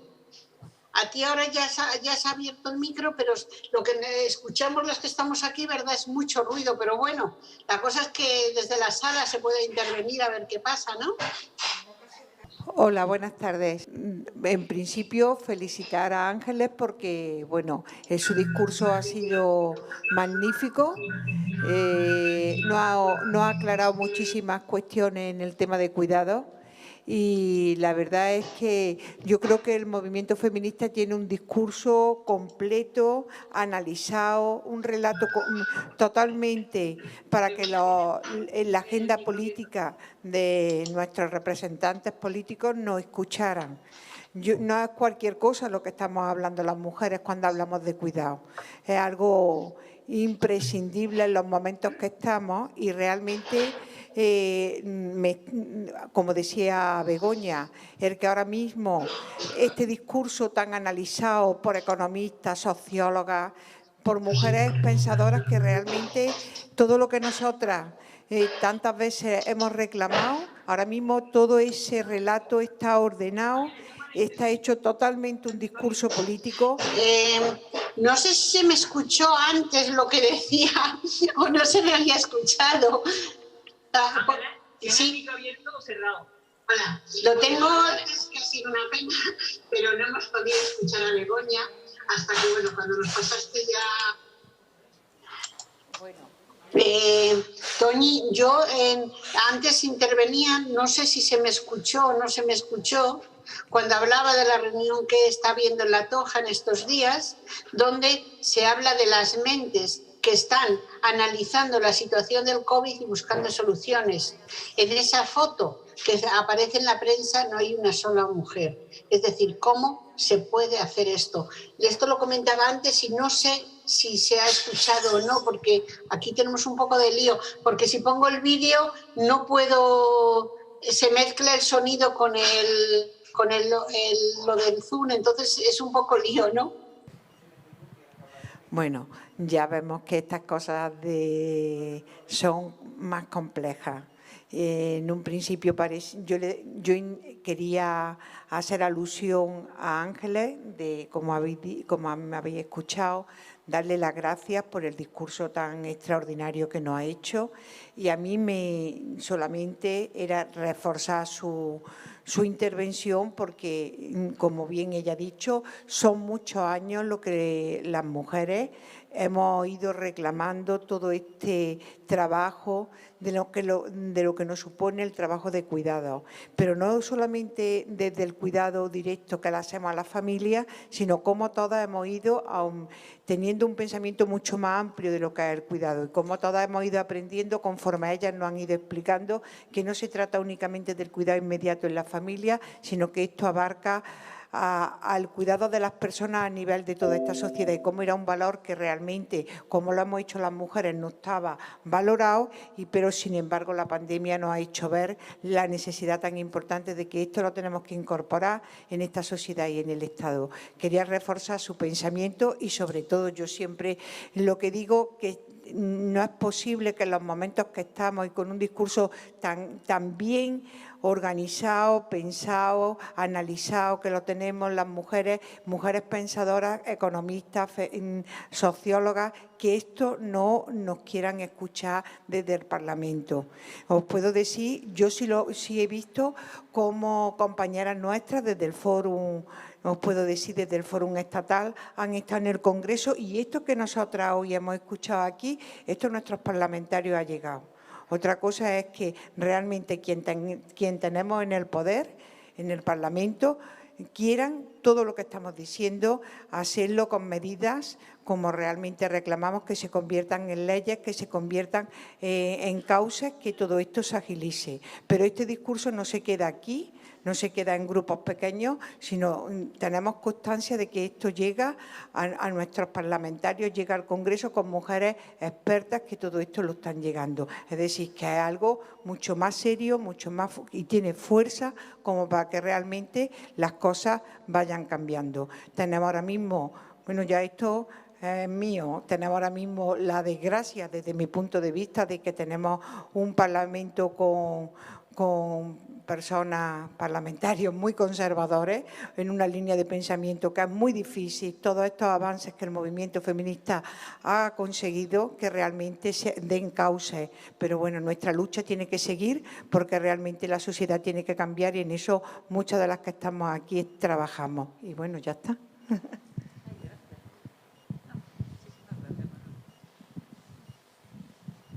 Ana decía que iba a intervenir.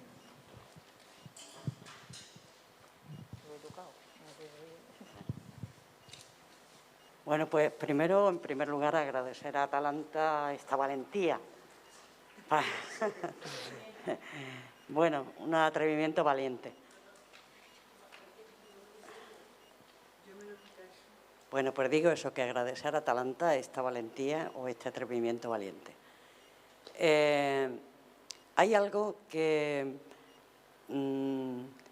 creo que hoy a mí me ha saltado una chispa y es un dato que ha dado Ángeles, que yo le agradezco su intervención también y su clarividencia, ¿no? Coinciden las dos, tanto Begoña como Ángeles, en que no nos podemos explicar las mujeres de este país cómo en esa discusión, esa intervención que ha hecho Ángeles al final, donde se está discutiendo qué va a pasar después del COVID o cómo se va a planificar el tema del COVID, que no estemos las feministas. Es algo, de verdad, nos pusimos tan contentas cuando volví a ver un Ministerio de la Igualdad, ¿no?, que ahora nos decimos, parece viejo el pensar que las mujeres somos floreros, pero volvemos a tener la diferencia que hay entre estar en los sitios y tener poder en los sitios, ¿no? Y es algo que nosotras tenemos que reflexionar sobre eso, sobre todo las mujeres que vamos asediendo o vais asediendo, la gente joven, de forma más o menos continuada a la política. Que no es lo mismo estar en los sitios que tener poder en los sitios. Entonces, sobre eso tenemos un poquito que reflexionar, ¿no? Y a mí me ha saltado un poco ahora eso. Y otra cuestión que me ha saltado es un dato que ha dado Ángeles sobre que el gasto en dependencia es el 0,7%, ¿no? No sé si es exactamente, pero me ha dado las mujeres que estamos aquí, que tenemos ya cierta edad, recordamos lo que era la campaña del 0,7, ¿verdad, Begoña? El 0,7 era aquello que exigíamos en un momento determinado de esta historia, que se le dedicara a cooperación, es decir, ayuda a terceros países, ¿no?, o a países subdesarrollados. Creo que eso nos puede servir para pensar que alguna campaña así tenemos que hacer para concienciar a la ciudadanía, que un 0,7% no es nada, es algo que estábamos dispuestos en este país a cederle a otros países para que se desarrollaran. Y resulta que eso es lo que ahora dedicamos al tema de la dependencia. Vamos a plantearnos algo así, ¿no? El 0,7 no es nada, hay que pensar, bueno, pues en algo. Vamos a transformarlo en una cosa que llamáis ahora la gente joven, en un asta o no sé cómo se llama eso, porque no entiende mucho de las redes sociales, ¿no? Pero, bueno, pues son dos cuestiones que a mí me han sugerido en este bonito encuentro que habéis hecho.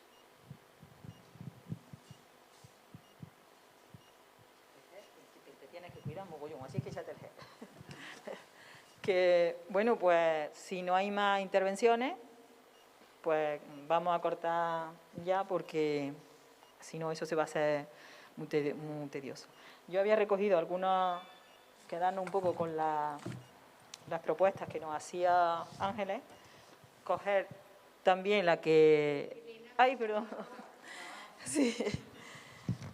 Quedarnos con la que ha dicho Ana, que efectivamente una campaña en la que reivindicamos el 0,7% para aportar a los países subdesarrollados, y ahora resulta de que esa cantidad es la que se está destinando a dependencia. Eso se lo pueden permitir gracias a que el resto lo estamos poniendo nosotras de nuestra parte. Entonces, yo creo que habrá que aplicarse el cuento y a lo mejor hay que empezar con otra campaña. Será una cosita también, porque además no llega de mucho. Esta zona es más de zona agrícola que de otra cosa, y de mucho cuidado. Muchas personas se dedican al tema del cuidado, tanto en el servicio doméstico como en el tema de la dependencia. Entonces, por hacer un poquito de resumen con lo que ha dicho Ángeles, pues importante visibilizar o corregir las medidas anticrisis, porque es verdad que se han tomado, como bien hemos comentado Ana, y que se toman sin tener en cuenta la situación en que nos dejan. Se puede cerrar un centro, acabar con la ayuda a domicilio, y se supone que eso por arte de magia, pues nada, que la persona sigue funcionando como si no supusiera nada, y eso supone pues que tengamos que perder empleo, tenés que convivir con una persona dependiente las 24 horas del día, pues tampoco es moco de pavo para temas psicológicos. En fin, me parece importante, pues como ha dicho ella, visibilizar y corregir las medidas que se están tomando. Crear políticas públicas que fomenten la igualdad, porque se habla mucho de la igualdad, pero realmente cuando tú cierras un centro sin tener en cuenta la consecuencia que va a tener para las mujeres, como que el tema de la igualdad ahí te lo estás dejando un poquito aparte, ¿no? Pero queda muy bien, cuando se hacen las campañas y todo eso, queda muy bien estar en las primeras pancartas, en las primeras cosas defendiendo la igualdad. Sobre la ley y con presupuesto, eso ya la historia va cambiando. Configurar como esencial los cuidados, bueno, yo creo que eso es básico. Además, no solamente es que es básico, es que se ha demostrado, ¿no?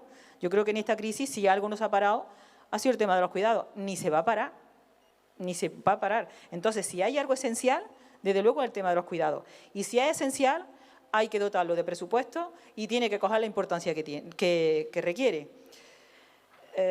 Dotar, por supuesto, también, porque parece que los servicios sociales son como la pariente pobre, ¿no? Se le da aquello que... Y los servicios sociales, pues hay que dotarlos de medios para que las condiciones tanto de las personas usuarias como de las trabajadoras y trabajadores, mayoría trabajadoras, pues tengan un salario digno y unas condiciones de trabajo también dignas. Eso también habría que verlo, ¿no? Porque con el tema de la dependencia aquí sabemos bastante de ese tema, y como que nuestros centros de trabajo no necesitan pasar por ninguno... Si tú quieres abrir una tienda o quieres abrir no sé qué, eso tiene una serie de medidas sanitarias que como no lo cumpla al dedillo, no abres. Pero con el tema de los cuidados, pues como que vale, cualquier cosa vale. En cualquier cosa puedes entrar y no hay ningún problema. Somos las mujeres las que entramos. No sé si eso sirve de algún dato, ¿no? Hay que crear recursos para el tema de la soledad. Nosotras ahí sí que el colectivo de Mujer Atalanta lleva ya mucho tiempo pensando de la importancia, ya no solamente también de lo económico, sino de la infraestructura, de lo que es de la arquitectura que estamos utilizando, que nos lleva cada vez más a más individualismo. Entonces, pues pensar que cuando tenemos que idear la sociedad que queremos, que nos merecemos, hay que pensar también en la arquitectura en la que vivimos y pensar las casas en las que vivimos. Hoy se da la circunstancia de que sabéis que cuando haces una vivienda, como el suelo tiene un valor determinado, pues todas las viviendas tienen que tener escaleras. Como si a los 80 o los 90 años fuera tan fácil tener escaleras. Pues hasta esas cositas tan pequeñas hay que prestarle atención. Y las feministas también tenemos respuesta para ello. O sea que es importante que se siga creando pues, el diálogo, el intercambio de ideas y de conocimientos, ¿no? La salud de las personas cuidadoras. Bueno, lo que he dicho antes, ¿no? Con el tema de las cuidadoras de ayuda a domicilio también es importante, y no solamente de ayuda a domicilio. Los sanitarios yo creo que están demostrando su valía y hay que tener en cuenta su protección y que tengan una calidad de vida como la exigen en cualquier puesto de trabajo, ¿no? Aumentar el gasto público, que ya lo hemos dicho, es que claro, si nos venden leyes sin presupuesto, pues yo creo que nos están tomando el pelo desde hace muchísimo tiempo. Entonces, el tema de los gastos públicos, que os acordáis que era una cosa que tenía pendiente el Fórum de Política Feminista, saber manejar el tema de los presupuestos me parece importantísimo, porque si no sabemos manejar los presupuestos, pues nos van a seguir tomando el pelo, porque sobre la ley lo que quiera, pero que si no hay dinero, que las cosas son difíciles de sacar adelante. Invertir en dependencia y que eso también porque estamos hablando de puestos, los puestos que crean los cuidados no contaminan, son perfectamente compatibles con el medio ambiente y además generan ingresos a la seguridad social, con lo cual quiere decir que no es un dinero que vaya, eso no se puede ir a los paraísos fiscales, que te lo digo yo a ti, que con el sueldo de una empleada de hogar, con el sueldo de una jornalera, con el sueldo de una auxiliar de ayuda a domicilio, con el sueldo de una persona que está en una residencia de ancianos, esos dineros se quedan seguros en el país. Eso no van a paraísos fiscales ninguno. Con lo cual quiere decir que es una inversión pues que se retroalimenta, ¿no? Es importantísimo tener esas cositas en cuenta. Regularizar el tema de las empleadas del hogar. La situación de las empleadas del hogar, evidentemente que hemos sido la última que han entrado con el tema de los convenios y ahí queda todavía muchísimo por hacer. Tanto derecho tiene una empleada del hogar a contar con un desempleo como cualquier rama, y eso pues no. Y claro, ¿qué pasa? Que como las familias tenemos pocos recursos, pues recurrimos a una persona que eso hay que darle una solución. Hay que darle una solución, como ha dicho Begoña, una solución que corresponde al Gobierno. Tiene que formar parte de los presupuestos. Porque si una familia gana 1.000 euros y tiene que contratar a una persona ¿me doy cuenta de dónde se hace? Hay que crear medios públicos que cubran lo que es las necesidades del cuidado. Yo creo que ya está. La reducción, importante también, el tema de la reducción de la jornada. Si queremos corresponsabilidad, las jornadas tienen que estar acorde a la situación que se está viviendo. No puedes tener jornadas como se está dando. Lo que pasa es que el tema laboral está como ahí muy soterrado. Estamos perdiendo derechos a marcha forzada. Si la jornada, conocemos casos de que las jornadas se disparan, porque no estamos pidiendo la reducción de jornada que son 4 y pico horas, pero muchas veces eso se está utilizando de aquella manera, ¿no? Pero los horarios escolares, los horarios de los centros de día, esos horarios están adaptados, pero realmente se hacen compatibles. Entonces, reducir jornadas quizás que favorecería de cierta manera, pues, seguir ya, porque es verdad lo que decía Ángeles, es como una trampa lo de compatibilizar, porque las que siempre compatibilizamos somos nosotras. Hay que, se me ha ido la palabra, corresponsabilidad. Eso es lo importante. Bueno, y yo creo que, bueno, nada más, agradecer a las de fuera, sentimos muchísimo que no hayáis podido escuchar la totalidad del discurso de la ponencia de Begoña, pero me cuentan nuestros colaboradores que se va a quedar en YouTube, o sea que así lo podéis retomar, creo que tardará un par de días o 3. Pues ya lo podéis tomar y entonces pues ya vais a ver lo rica que ha sido las 2 intervenciones. Así es que muchas gracias y nada, la otra esperemos que salga un poquito mejor.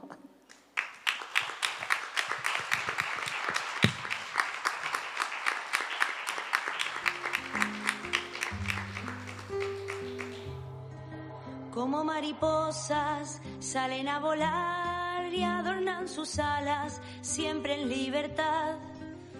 Y salen en busca de flores, recogiendo sus bellos colores.